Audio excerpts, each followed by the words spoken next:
Good evening. Welcome to Wednesday night worship. It's good to be here. It's good to have you here. I hope you're all still enjoying Amos, if such a thing could be said about the book of Amos. Just a reminder that last week we switched it up a little bit. We had been doing music second after the teaching part, but it seems with Amos and perhaps the prophetic books, it might be better for us to do our music first so that we are in a heart and a place to hear from God. Once we proclaim the God to whom we are listening in the books, then we are prepared to hear the texts. I think prophetic works work a little bit better that way. So it's good to have you here. We're going to be in Amos 9 tonight, but first we will have Sheldon do some music for us, and once our hearts are prepared, we will delve right back into Amos chapter 9. So good to have you here, and let's begin.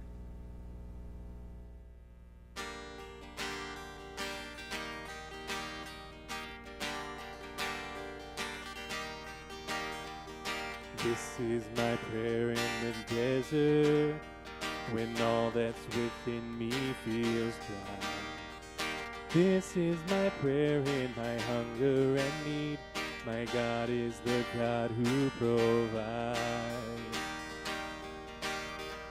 This is my prayer in the fire, in weakness or trial or pain. There is a faith proved of more worth than gold, so refine me, Lord, through the flame. I will bring praise, I will bring praise. No weapon formed against me shall remain. I will rejoice, I will declare, God is my victory and He is here.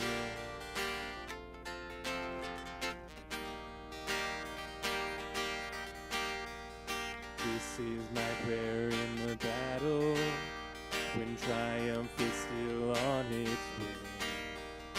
I am a conqueror and co-heir with Christ, so firm on His promise I'll stand. I will bring praise, I will bring praise. No weapon formed against me shall remain. I will rejoice, I will declare, God is my victory and He is here. All of my life, in every season, You are still God.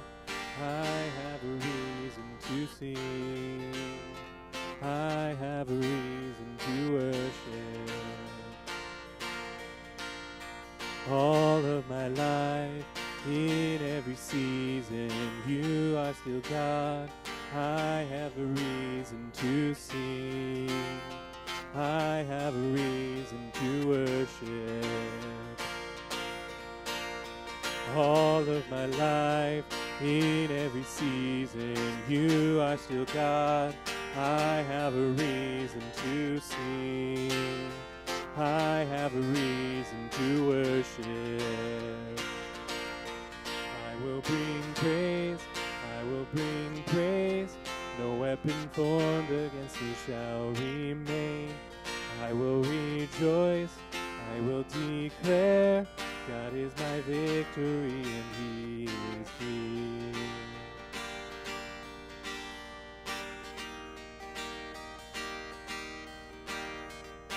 This is my prayer in the harvest, when favor and providence flow. I know I'm filled to be emptied again. The seed I've received I will sow.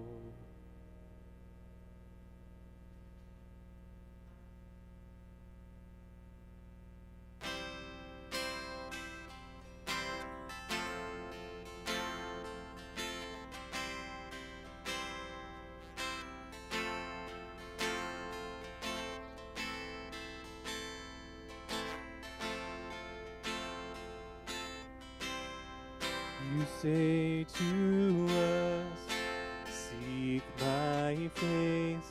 Our hearts reply, your face we seek.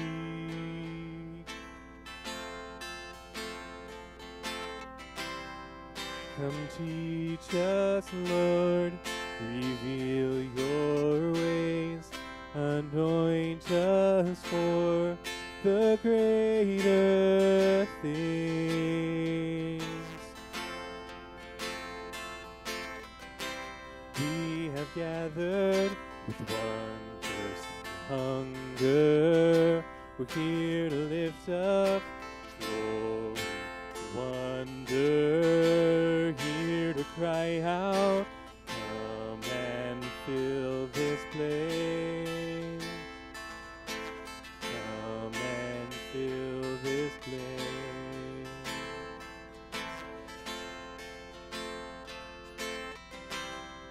One single wish, one sole desire, to gaze upon your beauty, God. We have gathered with one thirst, hunger. We're here to lift up glory, wonder, here to cry out, come and fill this place. Come and fill this place.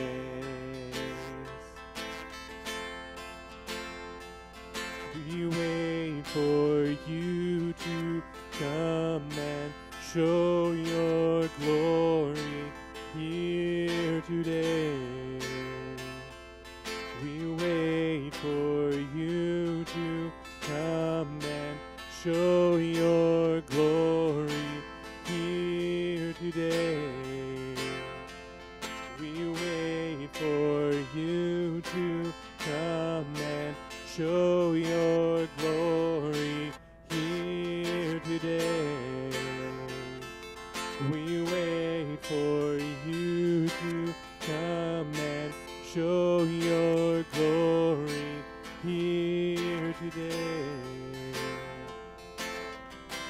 We have gathered with one thirst, hunger.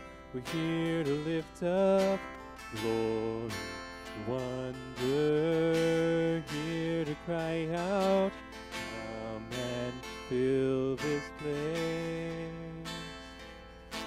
Come and fill this place.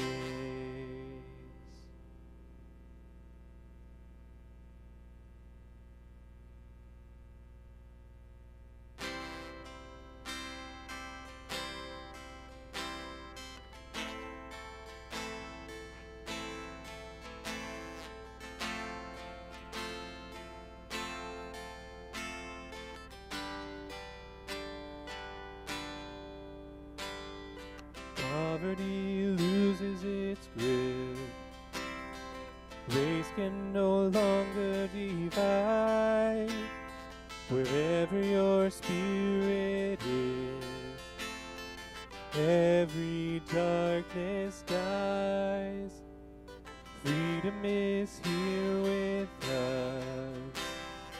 Burdens will fall like chains. Beauty will rise from the dust. All that's lost will be regained. You redeem, you redeem, you restore what's been stolen from me. You reclaim, you release, you rebuild with the words that you breathe. You redeem.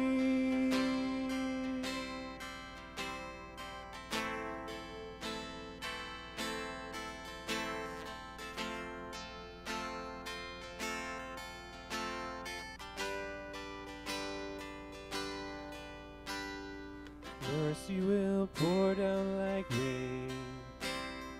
Justice will come for the weak. Lies that were meant to defame will be crushed by the truth you speak. You redeem, you redeem, you restore what's been stolen from me. You reclaim, you release, you rebuild with the words that you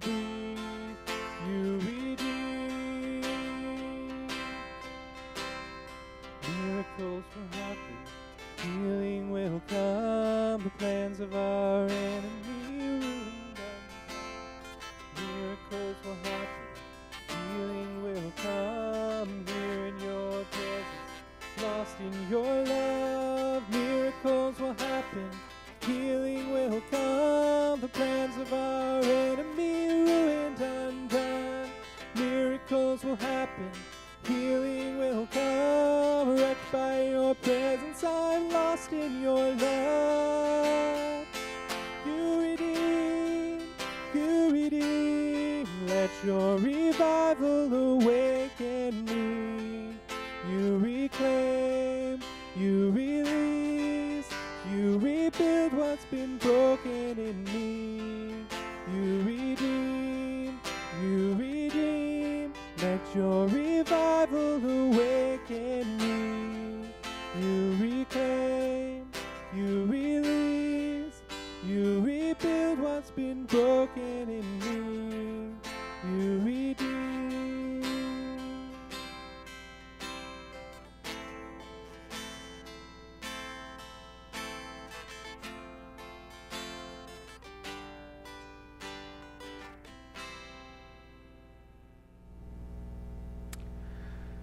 All right, so thanks, Sheldon, for that music. And like I said before, we are now starting and finishing. Well, we're starting Amos 9, but finishing Amos tonight. So for some of you, that may be good news. For some of you, that might be sad news because it's a new book, an interesting book to study. But we're drawn to an end here, and we have gone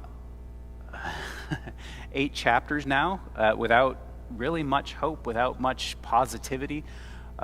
Chapter 9, at the very least, at the end of it, offers us some, just a little bit of positivity, a little bit of insight, a little bit of help for us to kind of have hope at the end of this. So we'll delve in. Hopefully, again, you've been reading along and been reading these chapters before we meet. If you haven't, again, pause the video, read chapter 9, and then rejoin the video, and we will not have gone anywhere because you paused us. So let's delve in. So chapter 9 really gets into kind of, I would say, kind of final thoughts from the prophet and from God. We have heard throughout the indictment against the people of Israel. We have heard throughout it's about injustice, it's about mistreatment of the poor, it's about abandoning God, it's about all these sorts of things. And we've heard the consequences that the prophet, that God has talked about with that. There's been visionary experiences, locusts and baskets of fruit and plumb lines, all sorts of stuff like that. But really, as we start 9, as I hope you read, you get this sort of summation, this final declaration from God. And Amos has this final vision. He says that he sees the Lord standing next to the altar. We don't know where that altar is. At this particular point in the history of Israel/Judah, there are multiple altars in multiple places. So we could be talking about the altar in Jerusalem. At the temple there, that wouldn't make much sense to the northern kingdom, who didn't worship in Jerusalem. They worshipped at Shiloh or Bethel. Or it could be at the temple in Shiloh. But the Lord is standing next to an altar, which gives the sort of this idea of the exalted one in the holy place. We shouldn't pass too quickly that Amos sees the Lord there. We aren't given a description of the Lord. Ezekiel will give us a description of what God looked like, at least the surroundings of God, not really what God looked like, but the surroundings and thrones and carnelian and eyes within eyes, all sorts of stuff like that. Isaiah will describe the temple, right, being filled with the presence of God and kind of the holy temple. But Amos becomes one of the few people who records and talks about seeing with his own eyes, even in a visionary experience, Yahweh God, which is exceptional. And we ought to take note of that. It's exceptional that anyone, sees Yahweh. And so he kind of joins Isaiah, Ezekiel, John in Revelation in this kind of very singular and rare experience of being able to see God and yet live. Oops, I should have probably gone on to that first slide. So this isn't just, to see God, right? Amos sees God and hears God kind of give a decree about what's going to happen. So basically God decrees the destruction and death of the wicked within Israel. It says something, well, I'll just read it for you, 'cause it's a couple verses. Strike the capitals until the thresholds shake and shatter them down upon the heads of the people. All those who are left I will kill with a sword. Not one of them shall flee away. Not one of them shall escape. So we have a very, very, again, negative picture here that none whom sort of God has brought judgment upon will escape the judgment of God, right? We have this sort of, perhaps this vision of the people in a temple, right? The capitals and the thresholds, these grand buildings, and basically that worship that people have been offering to God in an empty way, as we've heard throughout earlier in this, that comes crashing down on their heads. And they will not escape the destruction that God has planned, has decreed upon Jerusalem. So it's like a final decree. Like God has been saying these things all along, but God's standing on the temple, and I don't know, or standing on next to the altar. It's almost as if, again, I don't know if we should read it this way, but it's an interesting thought that God is sort of standing, swearing on the altar, right? Next to this place where Yahweh is worshipped, Yahweh decrees what will be, and it is bad, it is destruction for Jerusalem. And then kind of the prophet takes up the theme as he records what God says, that the roof is coming down, right? The house is imploding upon the people of Israel, and there's not going to be anywhere for them to hide, kind of from this judgment of God, from God's wrath, from what God is doing. Though they dig into Sheol, from there my hand shall take them. Though they climb to heaven, from there I will bring them down. Though they hide themselves on top of Carmel, right? There's this idea that God says there's nowhere they can run, nowhere they can hide from this judgment that is coming, which is sort of interesting if you really think about it. We have some beautiful prose in like Psalm 139. I mean, if you're familiar with Psalm 139, like, if I ascend to the heavens, you are there. If I descend to the depths of Sheol, still your hand is with me, right? The psalmist describes this just beautiful relationship where God is where people are. No matter where they are, God is there. And in the Psalms, God is there for the good. And it's almost as if God takes that psalm and flips it on its head and says, if you go to Sheol to try to escape me, I am there, and judgment will find you. If you ascend even to heaven or to Carmel, wherever, I will find you. There is nowhere to run. There is nowhere to hide that God's searching eye cannot find them. In fact, in verse 4, God says, I will fix my eyes on them for harm, not for good. If you think about the sort of hope that people have, right, that God's eyes are on Israel, it tends to be for the good, right? God is looking out for us. God is here for our good. God is watching over us. Again, we could talk Psalm 121, right? His eyes are with us. His presence are with us, right? The sun will not harm us by day, nor the moon by night. Why? Because God is with us. God's eye is upon us. God sees us in our distress. Like all of these kind of things that we read in the Psalms, we read in the Old Testament, God says, my eyes are on you, but it's not good.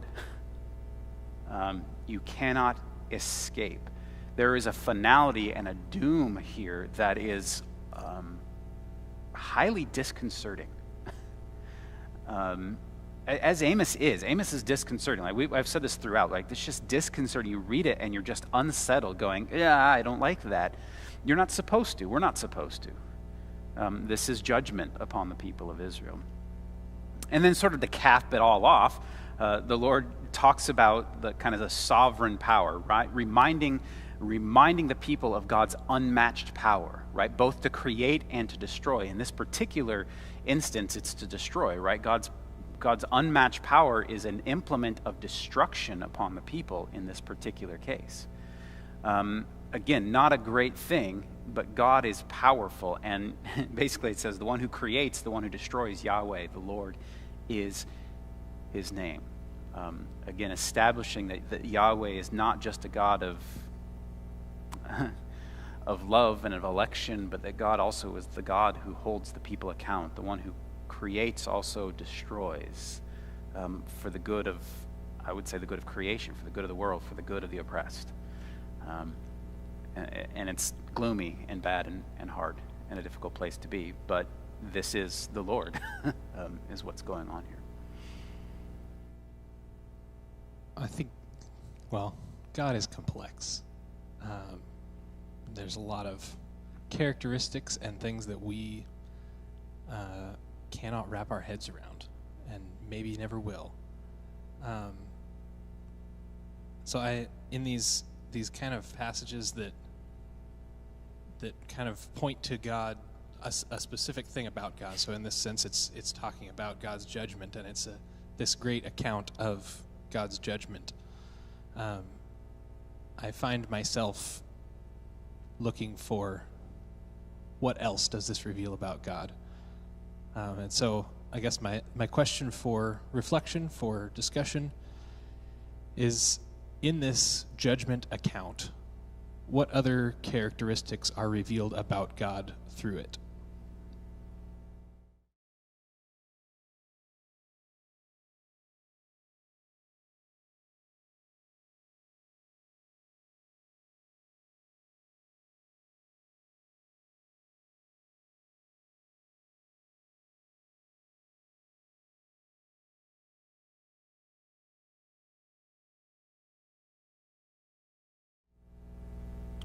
That's a really good question, because we tend to think about God as sort of one-dimensional in the ways that we need God to be at any given moment. And I think, reading the Psalms is particularly helpful here. Reading this is helpful because God generally explains why God is doing stuff, right? I'm doing this not because I'm supremely angry, but because of the fact that they have been perpetuating injustice, right? If God knows absolutely, if God is always where we try to hide from God, right? So that God searches, right? The God who finds the lost sheep is the same God who will find us when we're hiding because we've done something wrong or we're trying to escape, right? The God who seeks and saves the lost is the God who finds Adam and Eve in the garden when they're hiding.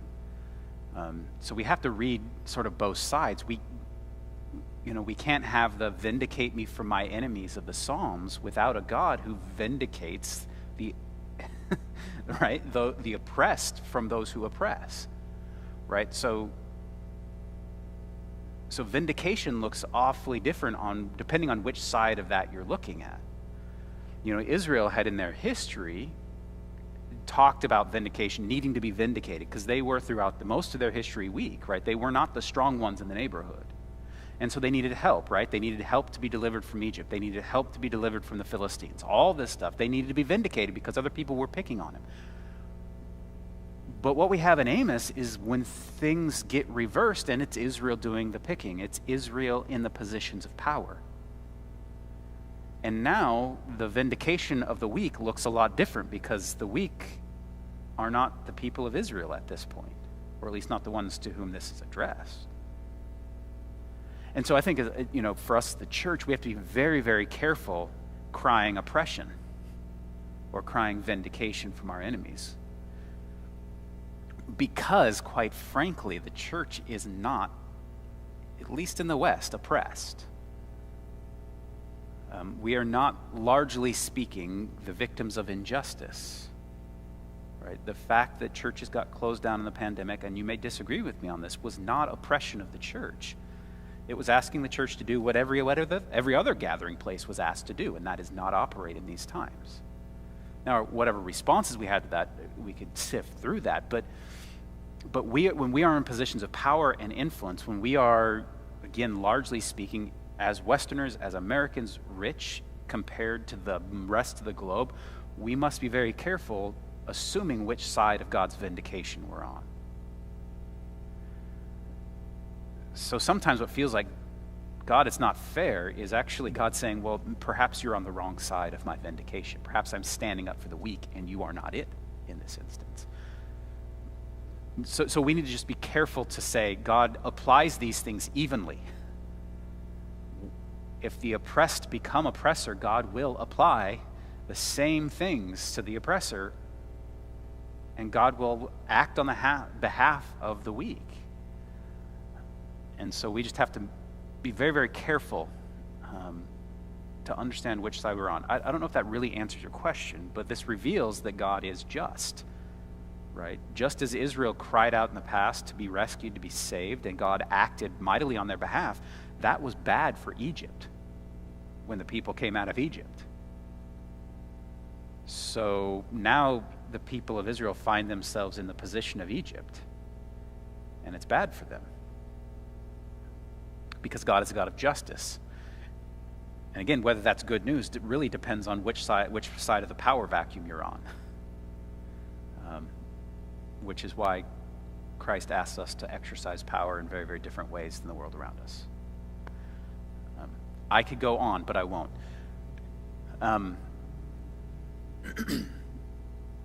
So moving on to kind of the second bit here. This perhaps for me is the most telling and the most fascinating portion of Amos, and one of the more fascinating portions of Scripture, really. Because what happens in this first kind of part of this section is basically to tell Israel that though they might be elect, God has dealings with other people, and that they are, in this respect, no different. Like, that they are not more loved, more respected, more helped than any other people. So if you read kind of that 7 and 8, just listen to this real quick. I think it bears reading. Are you not like the Ethiopians to me? Well, the first response to that by the people would be, no, we're Israel. We're the people of God. Did I not bring Israel from the land of Egypt? And the Philistines from Caphtor and the Arameans from Kir. The eyes of the Lord are upon this sinful kingdom, and I will destroy it from the face of the earth, except that I will not utterly destroy the house of Jacob, says the Lord. So it's brief and it's not super clear, but we have here that God has dealings with other people in very similar ways, right?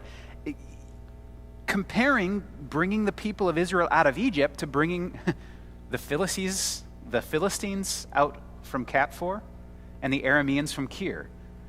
Philistines and Arameans were traditional enemies of Israel, and yet God is saying, I have delivered them in similar ways that I have delivered you.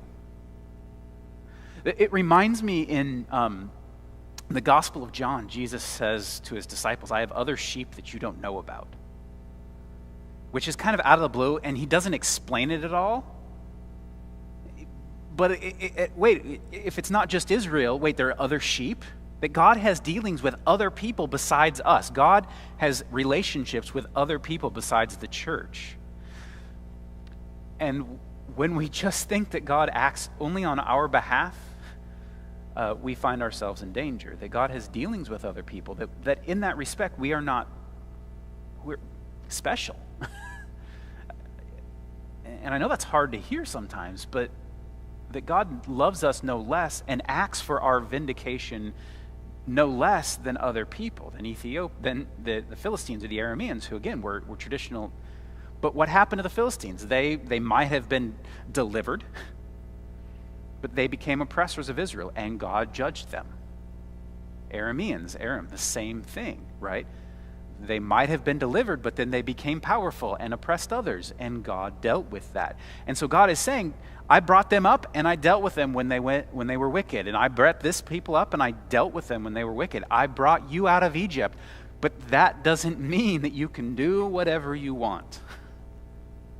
I will deal with the sinful kingdom. The eyes of the Lord, again, that idea, I'm watching you like I see you, are on the sinful kingdom, and I will destroy it from the face of the earth. He basically says the only thing unique about Israel is I'm just not going to destroy you completely. There'll be a remnant. And that's not much hope in this particular thing. And then basically God then says, then lo, I will command, I will shake the house of Israel among the nation as one shakes with a sieve. But no pebble shall fall to the ground. All sinners of my people shall die by the sword. Listen to that. All sinners of my people shall die by the sword, who say, evil shall not meet or overtake us. Now, the short version that I read here is this is parabolic, this is really crazy, this is hyper language. But basically what God's saying is, you cannot trust to your election relationship with me, for I deal with you as I deal with all nations when they turn sinful. So if the people cannot hope or trust in election, perhaps they can hope for luck, that they will somehow escape, right? That they will be a pebble that falls out of the sieve and back into the flour, so to speak. And God says, not a single pebble shall escape. I read this, there's other ways of reading it, but I read this as the pebbles being the sinful, thinking they can just sort of jump out of the sieve and get mixed back in with the flour. The whole point of the sieve is you sift it, the good stuff goes through, and the junk remains inside. At least the flour sieve, that's how it works. So it's almost as if God's saying, nothing's going to escape. The sinful will not escape. They cannot even hope for luck in this. That if God's eyes are on the wicked will be held to account. This idea of sifting through is, I think it's an interesting metaphor to look at as not, again, in terms of God, it's not just a destroying and starting fresh. It's not going out and getting more flour. It's sifting through for the purpose of purification. And every time I read through Scripture and I read these passages of how the people of God are behaving and interacting with one another as not the people of God, it's just always so incredible that time and time and time and time again, God seeks to restore rather than to destroy. And even when destruction does come, there is still the remnant that is left over. And so this definitely has an easy answer to this question, a very Sunday school answer to this question. But maybe for those of you watching this, maybe I challenge you to think a little bit deeper about this and dwell on it a little bit more as you reflect and discuss. But why, I guess? Why does God, time and time again, seek to restore his creation rather than to destroy?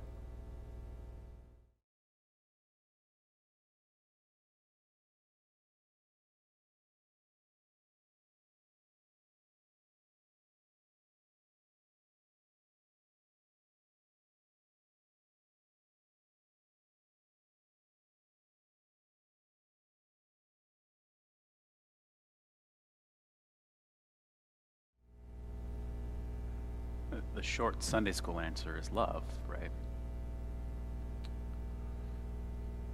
And, sort of common parlance, if you're thinking about, I don't know, I do woodworking. There's a point sometimes at which I've made something and I realize it just has to be, I can't save it. Working, particularly for me, working with doors and drawers, there's a point at which the door is so out of true or out of square and warped that I can't save it. And so I literally have to scrap it, which is very, very difficult for me because I've poured lots of time into those rabbits, into cutting it right, into making sure it fits and all that stuff, and it's hard. But Carmen Parlance says if you can't beat something right, if you can't make it right, you got to start over again. And I think God doesn't operate in that realm. Almost, I won't say foolishly. It seems, I think, foolish sometimes. That God's love is so searching that God just says, I'm not willing to abandon any of this. I'm willing to abandon this creation, right? The sort of theme of Revelation is God's not willing to abandon creation totally. At the end, I am making all things new. Not, I am making all new things. God doesn't recreate everything. God takes the remnant, and forms something, a peaceful kingdom, the eternal kingdom, whatever you want to call it. I think there's that, and I think the remnant for Israel also is sort of an honor of those that, yet there are some who haven't turned away.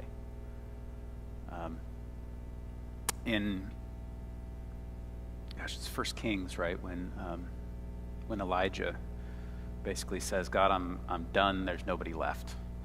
I alone am left. I'm the only one faithful, right? Which is a pretty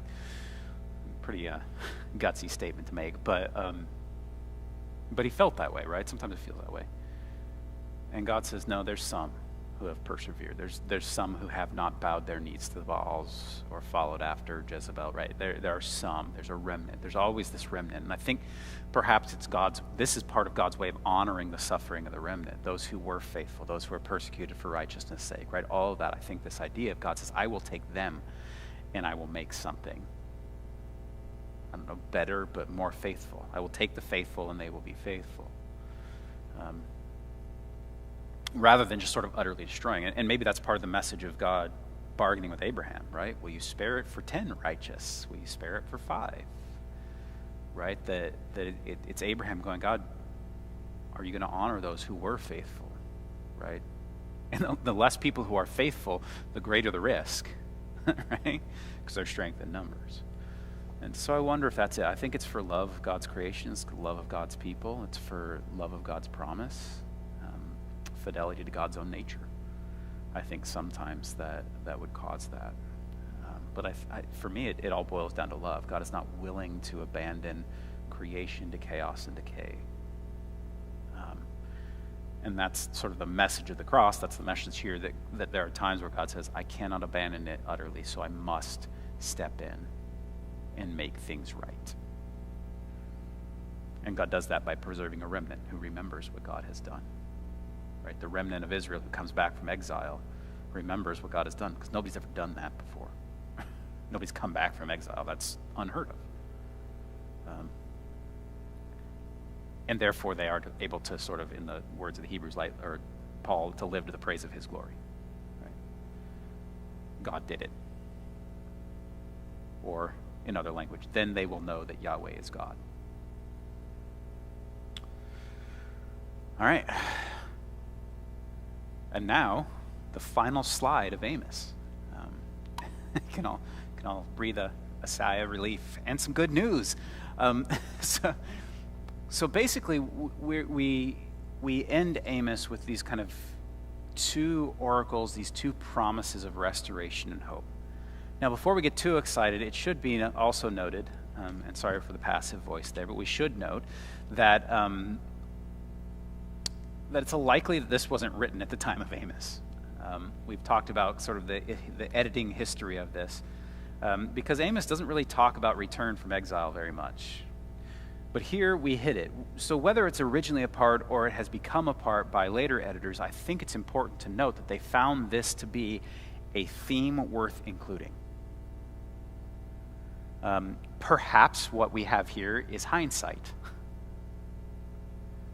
And hindsight being 2020, perhaps that's a good thing for us in posterity. But we have these messages of hope, specifically two messages of hope, 2 oracles that have promise. The first one is a promise that basically God will again raise the house, the tent, the booth of David, which is interesting. And the mention of David is one of the reasons we're not so sure about the dating on this, because the people in the northern kingdom would not look at David as sort of the height of rule, because they separated not long after David, right? So he wouldn't be their sort of paragon, their exemplar of rule. Now, that being said, what David represents scripturally and broadly in the future generations is what Israel was like when it was run well. What justice looked like, what a compassionate king looked like, what a king who submitted himself to God even when he was wrong, right? When he took rebuke and didn't just ignore it, but rather submitted to it. He's sort of this is what righteous kingdoms look like. And so it's a promise that God will not only restore the kingdom, but will restore it in righteousness and in goodness. Now we can take that also in a sort of a precursor echoes of Jesus in there, right? The one from the branch of Jesse who rules well, right? Who rules in absolute righteousness. But there is hope here. This idea of the Davidic kingdom, the kingdom that God had established through David's line, has collapsed, right? Northern and southern kingdom ultimately has collapsed. And so this is sort of a promise that God will rebuild it, will rebuild this house for David, return the people to right rule.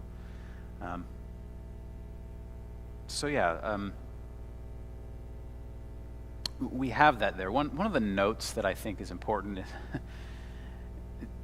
to make in all of this is just because God will set things right does not absolve us of the responsibility to do things right now. So I hope that makes sense. A lot of the prophets is God will make it right, God will make it right, God will make it right. But a lot of bad stuff happens in the meantime. Wouldn't it be better if we made it right now? Meaning we did what God asked now rather than having God have to judge us for it.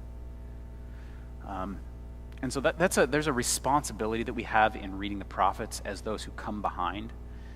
It's not this sort of future hope. I think sometimes that's what we read Revelations like, okay, if we can just kind of, things are going horrible around us and they're going to continue to do so, and we just kind of have to sit back until God makes things right. No, God, especially in Christ, establishes justice now and shows us how to live now, and we are called and have held responsible to do it now, even if we are resisted by the powers that be around us.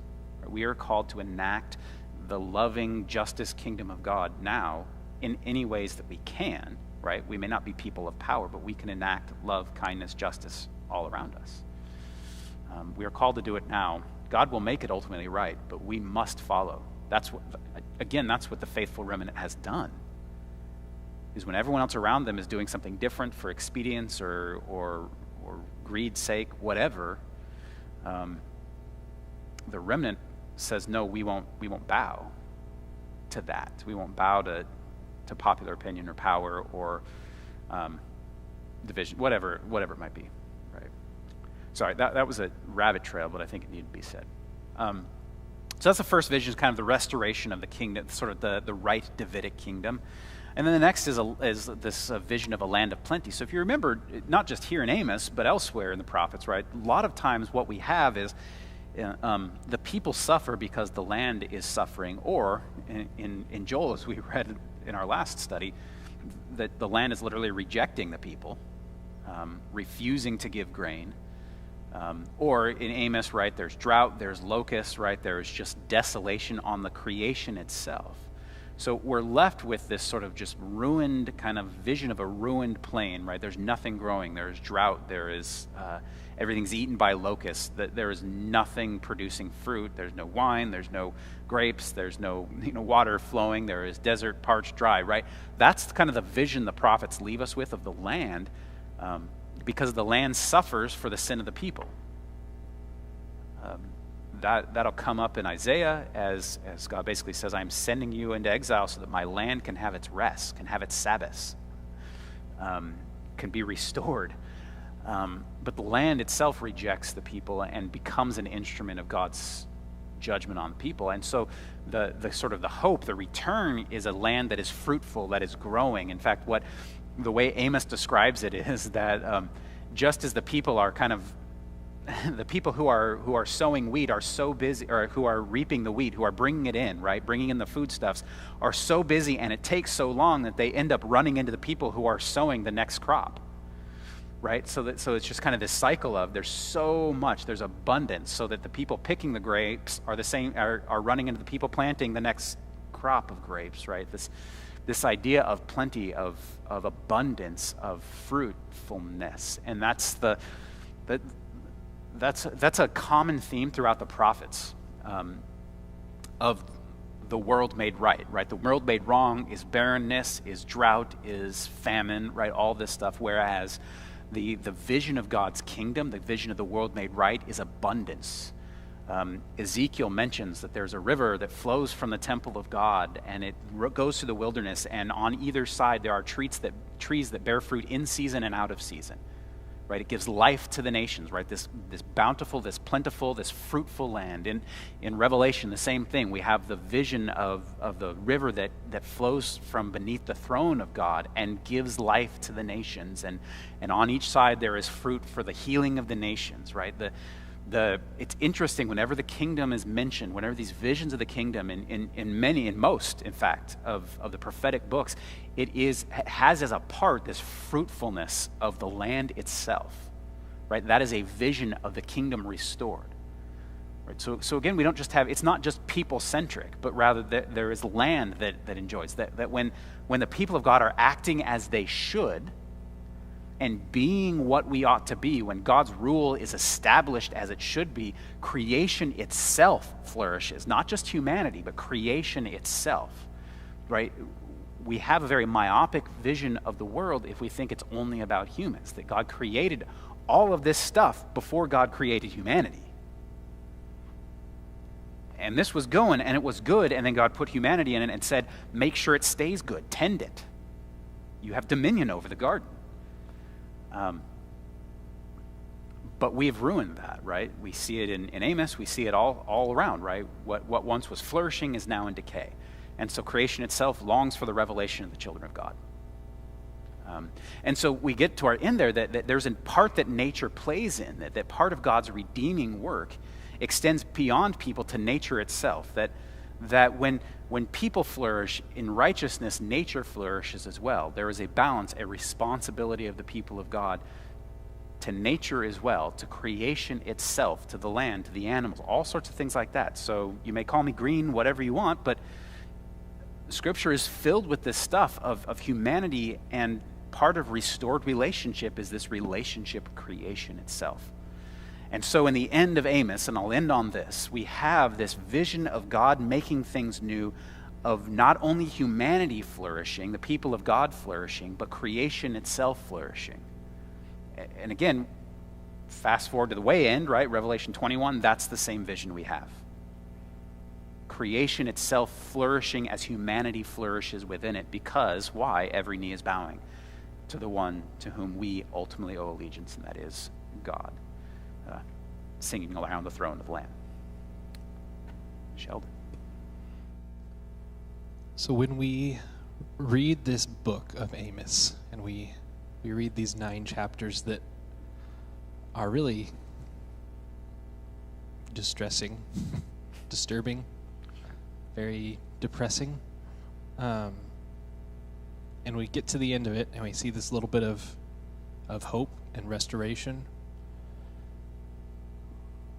I guess what do we make of this? Is this all just a warning? Is it something that we read and we think, oh, I don't want to end up like Israel, and so I'm going to do this, that, or the other? Is that how we are supposed to read it? Is that what we're supposed to get from it? Or is there more?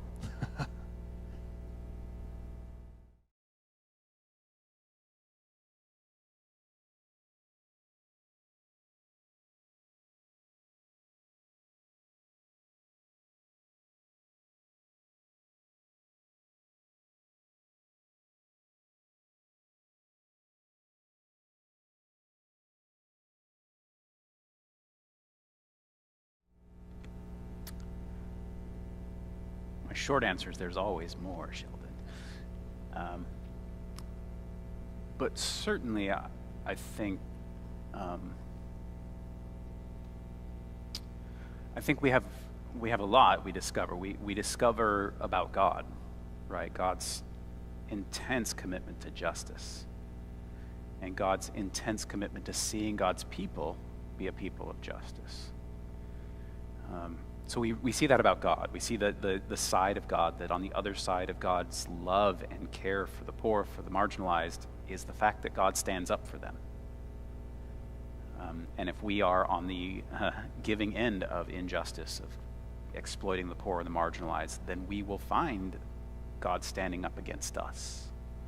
So there is warning there not to go down that road. But also this idea of, sort of in the negative example we have here, we have the positive example of how we should be. Right?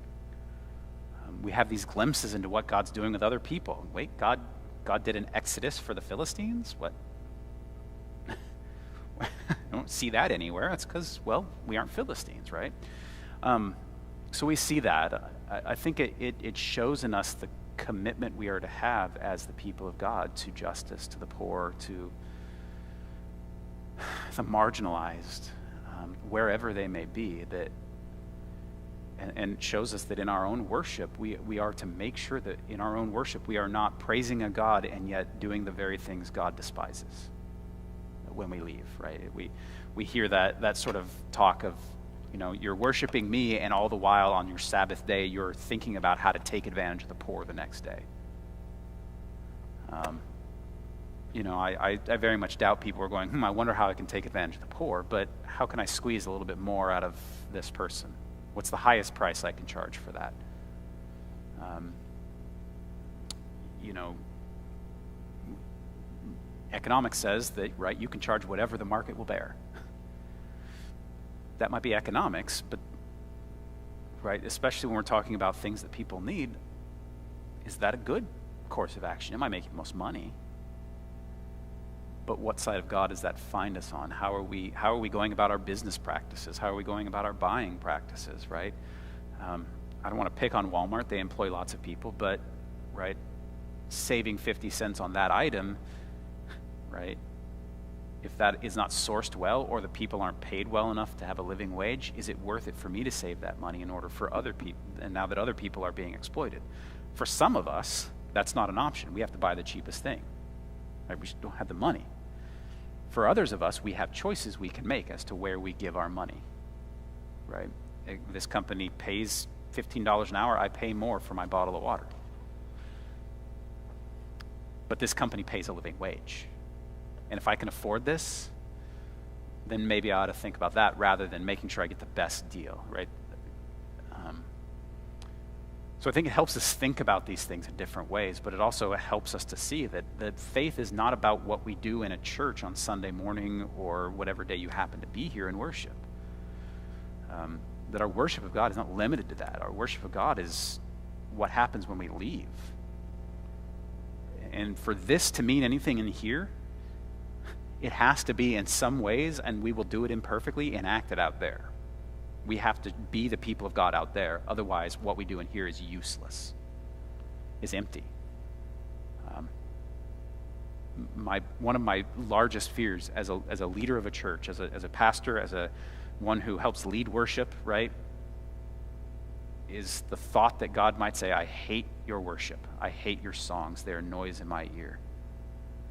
Because you sing these things to me and then you go out and do the very opposite the next day. That scares me, to think that I participate or that I will ever participate in worship that just gives lip service and doesn't change the way I act outside. For me personally, but also as a leader for what I am saying and teaching. Scares is the wrong word, but it keeps me on the edge of my seat. It makes me want to make sure that what we are doing is not simply giving lip service to a worship of God, hoping that somehow, because we've done the right things on a Sunday morning, God will bless us. Rather, we are here because God has already blessed us, right, with salvation, with life, with freedom from sin. And we take that blessing and use it, so to speak, to bless those around us. I am no longer bound by sin to serve my own needs all the time. And so I can go out of here and I can serve the needs of others. I can choose that. Right? I am free to choose either, perhaps for the first time, which am I going to choose?